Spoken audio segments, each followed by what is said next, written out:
Veg రైస్కి పెరుగు చట్నీ నేను ఈరోజు ఇలా కలుపుతున్నాను. ఈ సన్నగా తరిగిన ఉల్లిపాయ ముక్కలు, కొత్తిమీర శుభ్రంగా కడిగేసి సన్నగా తరిగి పెట్టాను. క్యారెట్ని పైన తోలు పీల్ చేసుకుని తురిమి పెట్టాను. ఒక క్యారెట్ని, ఒక టమాటాని సన్నగా ముక్కలు చేసి పెట్టాను. టమాటా బాగా పండిన టమాటా అయితే బాగుంటుంది, కొంచెం పచ్చిగా ఉన్నదైతే మళ్ళీ పులుపు వస్తుంది. నేను బాగా పండిన టమాటానే వేస్తాను. సరిపడా సాల్టు, కారానికేమో మిరియాల పొడి వేస్తున్నాను.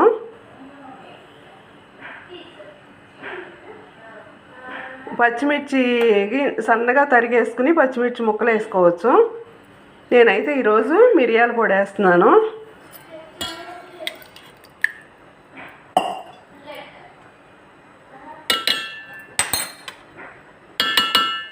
అన్నీ వేసుకున్నాక కలుపుకొని ఉప్పు సరిపోయిందేమో చూసుకుంటాను.